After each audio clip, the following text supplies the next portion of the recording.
Good morning. My name is DRWinsor, filming this video for the Aspiring to the Principalship.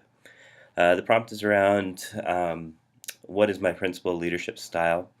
Uh, I think there's definitely a kind of a terminology that's out there around kind of servant leadership, and I think the one thing about servant leadership is you can say it, but I think the big thing about servant leadership is how do you do it?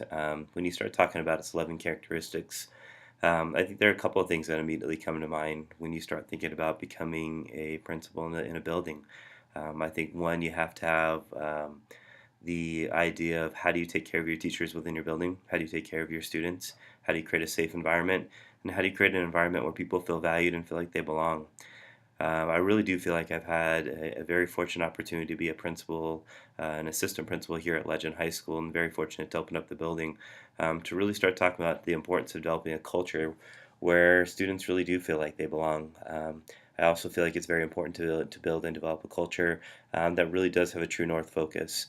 One of the areas that I think we are going to continue to keep evolving here, I think at Legend High School, but also something has made me really focus on, I think, as we move forward as a building is not only that family focus, but as far as when you have that ability to build a culture where people feel like they belong, is you have to move in a certain direction and make sure all your resources are moving forward to that direction as well. And so I think one of those characteristics within servant leadership is you have to be a doer. You have to be one that wants to serve first and then lead second, where you put yourself in the trenches to remember what it's like to be a teacher, to be a student, to be an administrative assistant and so forth, where people do feel like that they're valued and add to the greater good of what you're doing.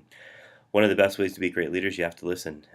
If you're not in tune to what your building is saying and what your students are saying, a lot of times you're leading and you look behind you and you realize nobody's following you. And so I think it's that idea of really, are you in tune to what you're really doing, and then do you have the conceptual vision to really be forward thinking, especially in some of the changes around Senate Bill 191 and so forth, that you have to be in tune to legislation that's out there. Something that I really value in my life is the opportunity to learn. I'm very much an avid reader and very much take into consideration research that's out there.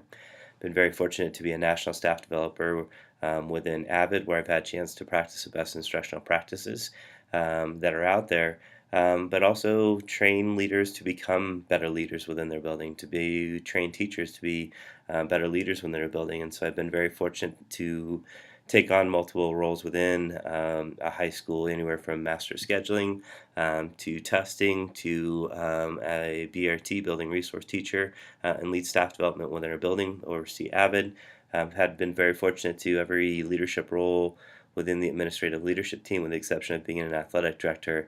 But I also have been a head coach also for the past 11 years too. So I think it's very important to put yourself in multiple situations as a leader and really have that foresight to know how to move a building forward.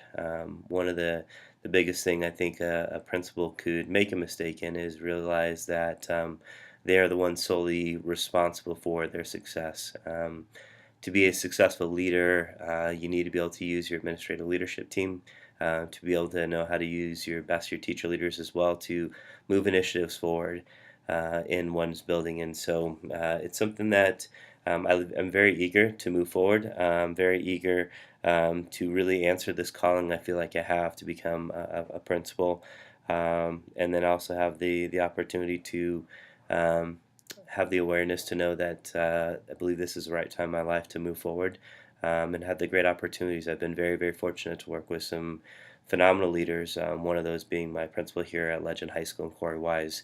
Had a chance to see the yellow and the red that he has as a genetic profile, to know that it's very important to have that vision, but I also feel like it's very important to make sure that you have a bit of that green and that blue also as you move forward. And then at the heart of what we do is that red, and really making sure that you do value the person first and value the people first as you move forward. So I'm very excited, be more than willing to answer any other questions, but I'm very excited the opportunity to serve Douglas County and serve this community as a not only a teacher leader, but also hopefully from an administrative leadership standpoint as well.